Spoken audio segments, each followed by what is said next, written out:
showing you guys how to make pasta bake. So first thing is put your hair back, apron on, I have a chef coat, and go ahead and get your supplies ready. So I have my mise en place, so to speak. So I have my skillet for my onions and ground turkey, and I have my bowl for my pasta. So the first step says you always have your ingredient out, get everything ready, is to preheat the oven to 375, which I did. I also have my 8-inch square pan. Now, as I do this and as I talk to you about it, I am going to actually show you 2 different ways to make it. One is gluten-free for those of you guys that want to make it healthier with spaghetti squash. All I did for that was just cut it in half and boiled it face down. Let me show you guys real quick. Have your parents help you cut it, and then face down. The spaghetti squash is face down in some boiling water. I put it actually a little bit like maybe covering up a little bit of the spaghetti squash, and then I boil it until I can turn it over, not with my hands in it, but with tongs, and I can feel that it's soft, so that later it'll scrape out really easily. So that is actually spaghetti squash. So that's one way to make it. Another way to make it, let me just get that out, is to fill your pot or saucepan with water and boil the pasta. I'm gonna fill that.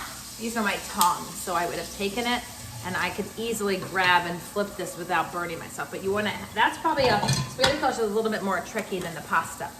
So with the pasta, I have my whole wheat pasta. You can use regular. And this recipe, because if we were making it in the kitchens as a group, it serves 5. So I have 4 ounces, which is actually not even half, a quarter of the,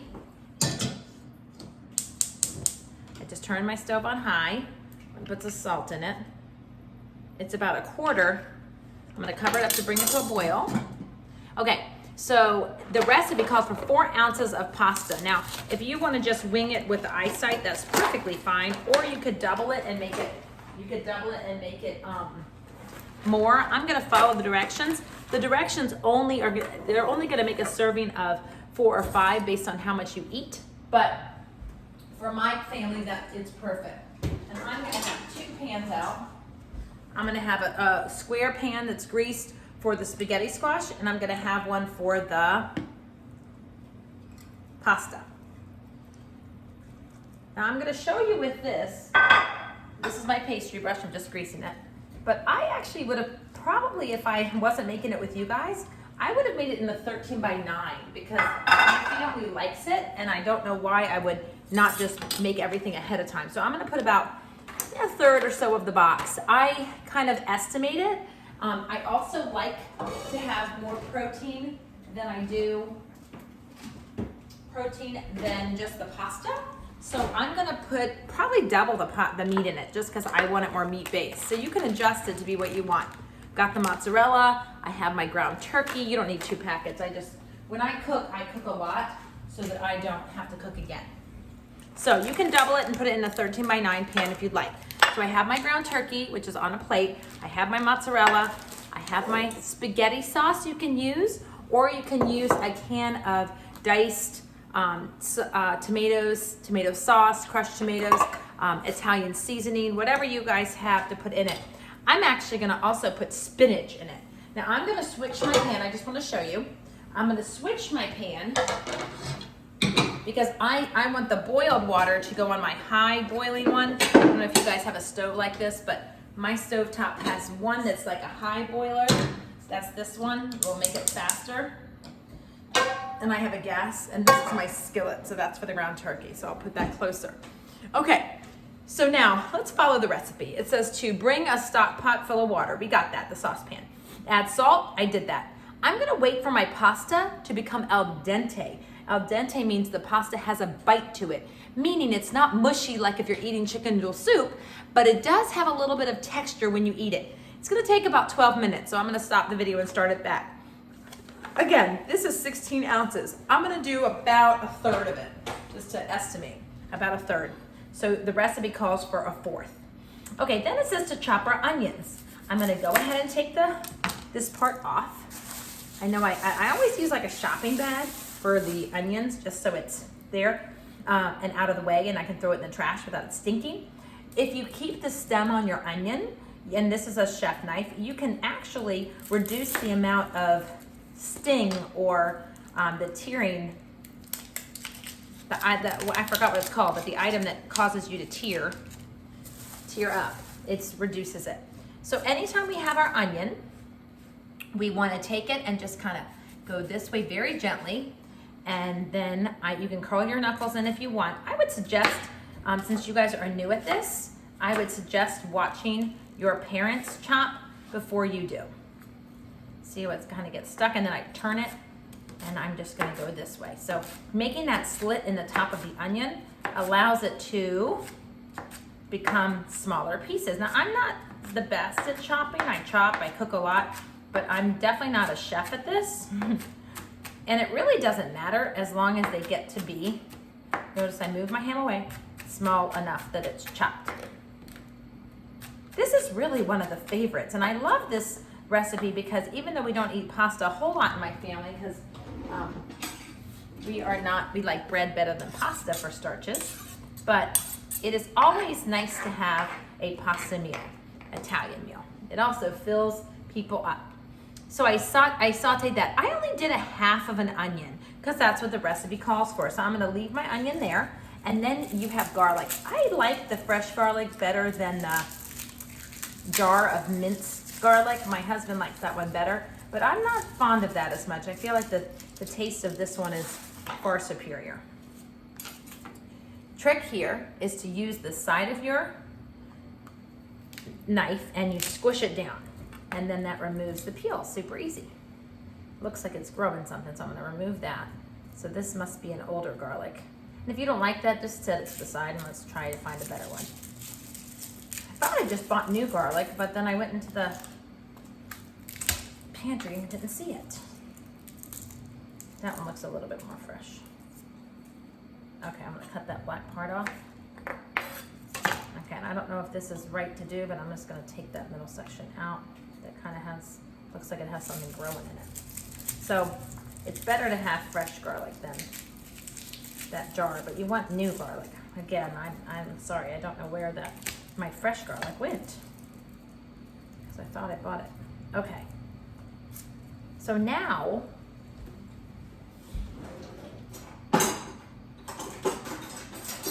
one of my favorite items is the garlic press. The worst part about the garlic press is that you don't, it unfortunately gets to be really messy when you,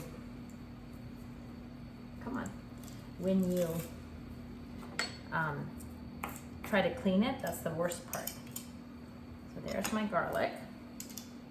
Minced garlic is always delicious. If you want to make people want to come and eat, then I know in my house, I like onions and garlic. It's the best. My water is starting to come to a boil. I want to show you this real quick just so you get the full impact. This one is the one that my husband likes. We buy it from Costco, but it's just not, it doesn't have the same great taste that the fresh one has. But if you don't like to cook and deal with that garlic and garlic press, then you might want to do that. I'm going to go ahead and turn my stove on. And when I turn it, anytime I use my skillet, I always leave it on medium. I'm using canola oil today because you don't want to waste fresh extra virgin olive oil. See, again, I'm putting all this garlic stuff in the bag. You don't want to waste that because the smoke point of the oil actually burns away and it's not even good for you. So don't use the extra virgin olive oil on this. So the recipe says to just put a little bit of oil, and then we're just going to add our onions and our garlic into the skillet. I'm gonna actually put that to the side as well. Now you could use little bowls and keep it all there and get a plate for your extra supplies if you wanted to. Now if I had had everything out, that would have been mise en place. I'm trying to do this between classes, so this is my planning block. Because I keep trying to do it in the evening and I don't get to it, because I'm too tired. So there, all right. So my oil, and then I'm just gonna tie this off. So kind of, and I put that in the trash. So my water is boiling now. You can't see it. it to you just to show you. And then I don't want to leave this on too long, so I'm gonna go ahead and push my onion on there so it can start to cook. I'm gonna hold back on the garlic just a little bit. See, I'm using the back side of it so it doesn't scratch it. I have this cutting board, my older cutting board is just for, yeah, you can hear it start to sizzle.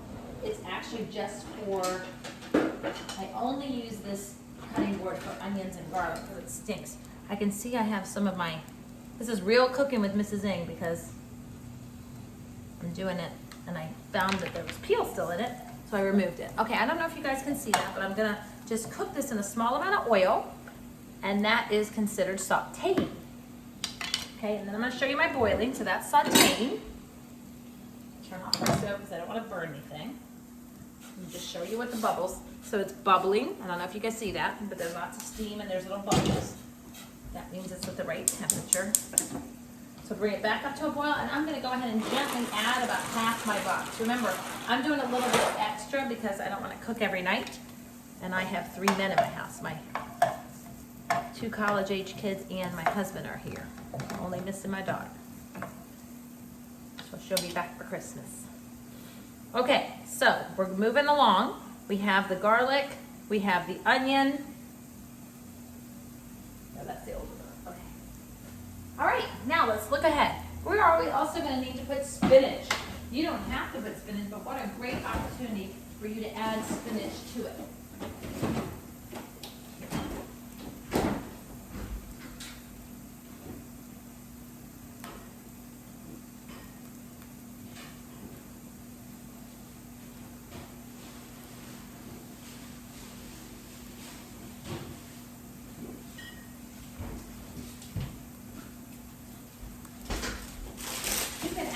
Also choose to use peppers if you wanted to. That would be a fun option too.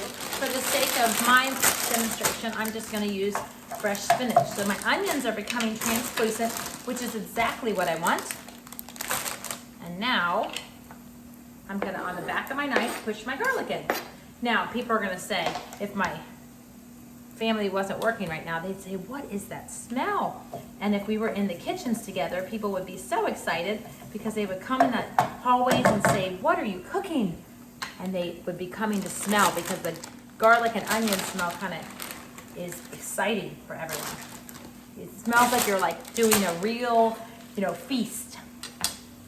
Okay, I just put a bunch of spinach because we're vegetable people here. We love vegetables. Anytime you can sneak vegetables in, that's the best. Now the spinach is already washed, so I'm not re-washing it. It's already, I think it says, sometimes it says like it's triple washed. So you see how I'm doing that? I'm just pushing it. It's gonna shrink so much. So I put a whole lot because we're gonna sneak this in. Now, if you did use, only had frozen spinach, then, or you were doing peppers, you would do peppers at this point when you have your skillet. I don't know if you guys can see that well, but when you have your onions and garlic, that would be the point in which you're also doing the peppers because the peppers take a little longer to cook. I'm gonna go ahead and push all of this spinach, some bigger, some smaller. This is real cooking. Cooking with Mrs. Ng is not necessarily professional, but it's teaching you real life and the right way to do things. All right. So now let's look ahead on our recipe. It says chop onion, we did that, mince the garlic, check. Chop the spinach. If you don't have a garlic press, by the way, you can just chop it. And if you don't feel comfortable with a spoon like that, with a knife, we have several different kinds of knives in my home, and I'm sure you do too. You could use a smaller knife, even kind of like a paring knife, I guess that would be. It's kind of a longer one. And we're gonna let that cook. So it says that the pasta cooks for 12 minutes. So you want to set your watch or your timer for 12 minutes. You wouldn't want to leave. I did leave just to grab the spinach because I didn't have it out from our outside fridge. But you guys just, if you have it ready, that's even better. So if you use frozen spinach, you're going to want to thaw it. Bring it to a thaw. You can even thaw it in the microwave. And then you're going to want to drain it. I take a strainer and I drain it with water, or I squeeze it with my clean hands to make sure to get all the frozen out of there. Do you see how it shrunk so much? See how I turned off the stove to show you? Yeah, perfect. That's it. You don't want to like overcook it. So that's done and it smells great. Okay, so I'm gonna now put that in a bowl and I'm going to just put it in the stainless steel because there's not anything you have to see right now.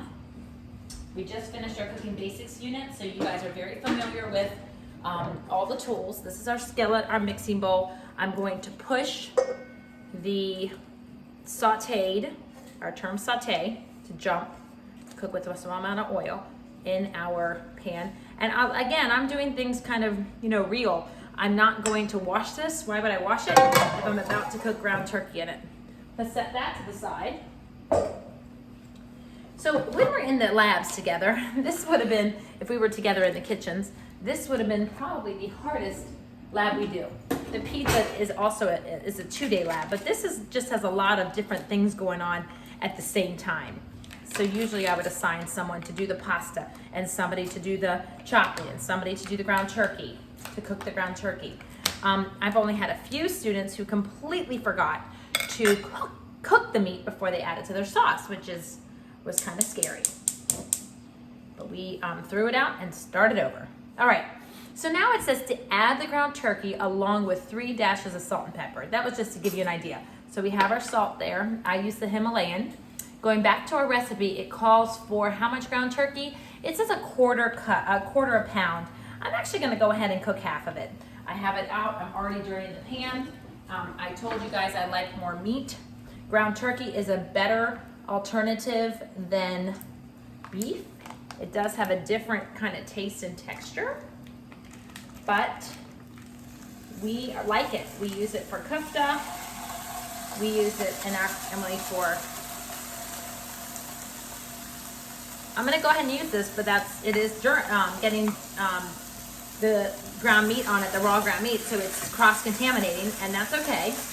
I'm gonna try to break it up a little bit, and then I'm just gonna make sure to put these kitchen tools in the sink. So you make sure, now always your temperature should be on medium. So I'm just gonna use my, kind of keep it like that. Trying to break it up, but it's so sticky. Okay, so what I'm gonna do now is I'm gonna throw these out, put that in my sink, my dirty spoon, because it's definitely cross-contaminated with raw meat. I'm gonna take my whole cutting board off, put it over here, so I can wrap that up or freeze it again. Remove all this stuff that I don't need. The sink, I'm gonna keep my cross-contaminated, we'll call it a cross-contaminated pancake turner next to that. And it says to add some salt. I don't know if that was 3 dashes. Just, the nice thing about cooking is you can just kind of wing it. You don't have to measure so much. But as you're learning, I always make sure to give directions on that because it's easier for you to know exactly how much. So that's salt and pepper. I turned the pan off to the side always, but I turned it so that I can kind of chop that up. The ground turkey. Ground turkey has less fat than ground beef, so it's a bit healthier than that unless you get the lean ground beef.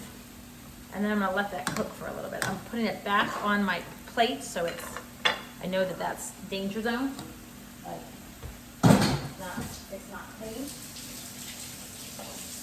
I'm not cutting peppers this time, so if you guys are waiting, you're not leaving the kitchen, but you could just put those back in the fridge. Okay, and while I'm waiting for that meat to cook, I'm gonna go ahead and do my spaghetti squash. Really hope that some of you guys choose to do this, because if we were together in the school and it wasn't a pandemic, we would be doing this together. Maybe sometime we'll show this video and we'll be well beyond the COVID times, and I will be so happy. Because it was kind of been fun as a facts teacher to be able to cook these items with you guys and have them available. So even if you leave me, when you leave me and go on to high school or go on to 8th grade, you still have these available to you, which is nice, because then you can keep practicing them and remember the fun times we had together. Okay, so do you see how I'm kind of pushing it off? You could also just take a knife or spatula. It's probably not the best way to do it, but it's kind of sticky. I think I'll use a spatula so you guys can see the safer way. I always like to make sure my spatula is heat safe. Some are not. All right, so my item is boiling. My water is boiling. This is gonna take some time to cook. Okay, so now with our spaghetti sauce, I think you guys can still see me, is we take our fork and look at what happens. I had a seed. I'm just gonna go ahead and put this over here because it's like my trash plate. Okay, so my skillet is on medium. I boiled this earlier and then went ahead, I boiled it this morning and went ahead and left it out on a plate to kind of cool down so that when I do this, see how it looks like pasta? So when I do this, it comes out nice and easy. So that's why you want to check when it's boiling that it's actually it's soft. And I just cut it in half with a big knife, a chef knife, but again, I would not do that together as middle schoolers or high schoolers. Maybe I would just be careful if you're not used to a knife. It's always better to be safe. So I'm scooping that out. Wow. Okay, and if you get some shell like I did, that's okay. We just don't need that. All right, so see how it looks like spaghetti? Super cool. So we'll let that cook a little bit longer. This seems like it's gonna be a long video, so I'm gonna go ahead and pause it and then I will be back. Okay, I'm back. So what I did while we were on break is I did the rest of the ground turkey packet right here. I just sauteed it. I wanted to tell you guys, I just cooked it with a little oil. Push the ground turkey in the center. My stove is off. But push it in the center of the pot or skillet because that's where the hottest, like the most amount of heat is. And make sure that you break it up with your spatula because there were lots of parts that were pink. It's better to overcook it than undercook it, okay? And then I went ahead and made another spinach mixture because I'm making two. I forgot that I was making one casserole of spaghetti squash and one of the ground turkey. Okay, over here we have my boiling water.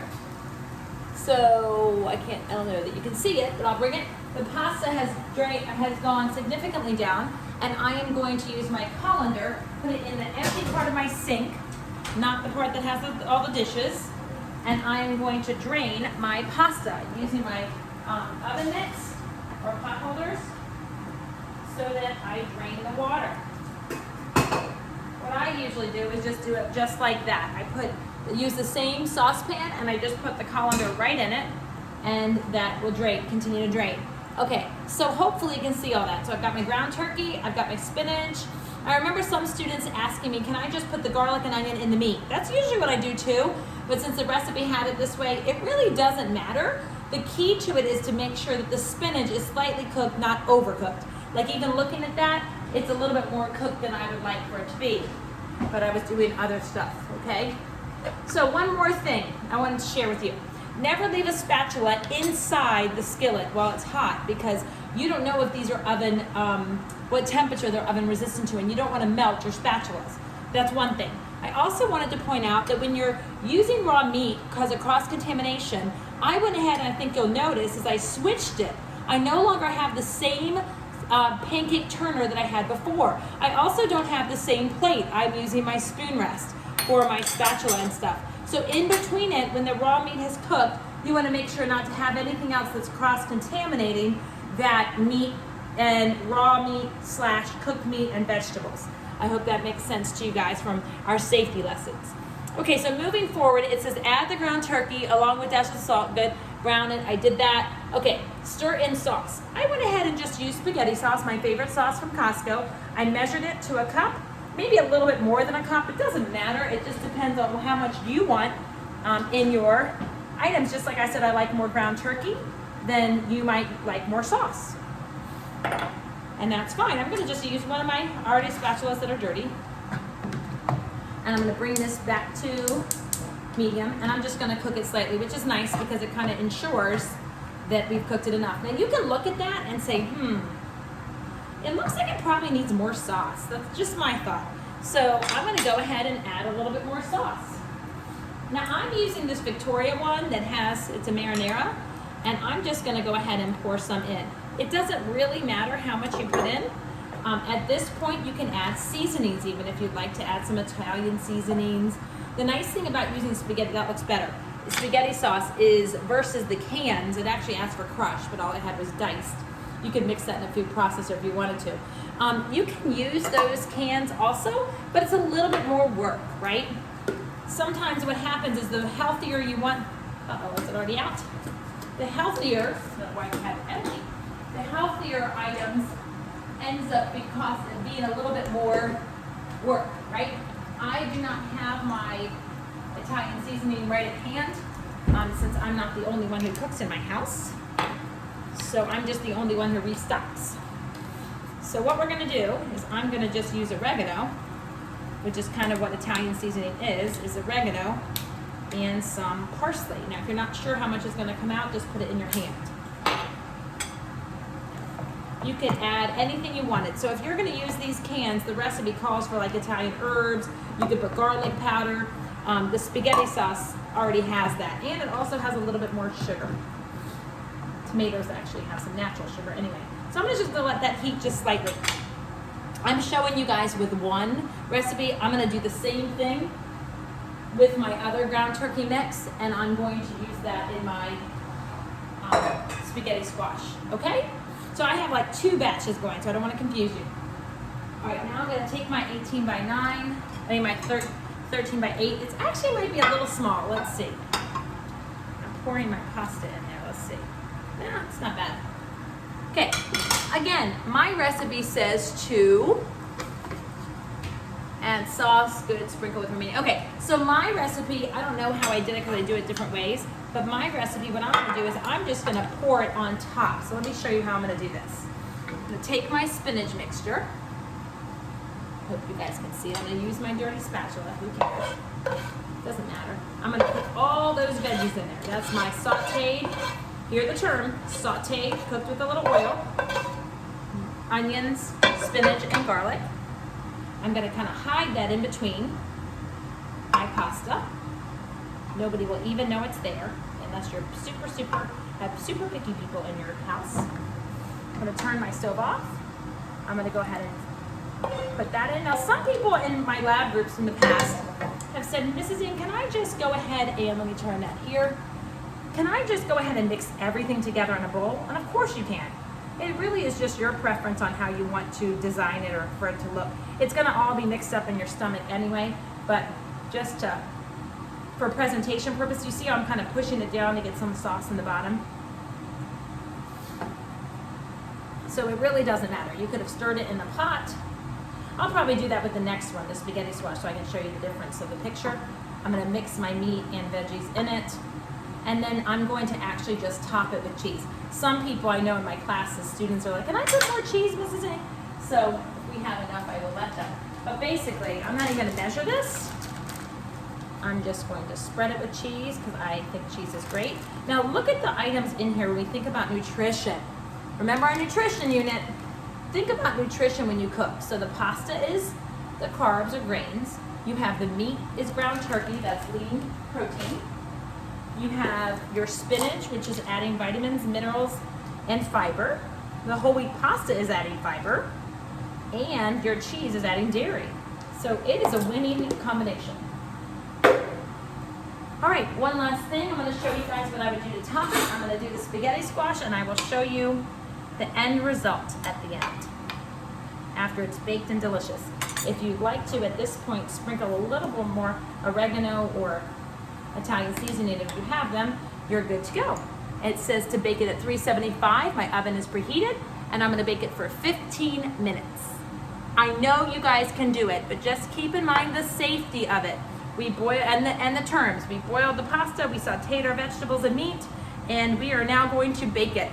I hope you enjoy it. I'm gonna show you guys pictures at the end. And I don't know if you guys can see me. Bye.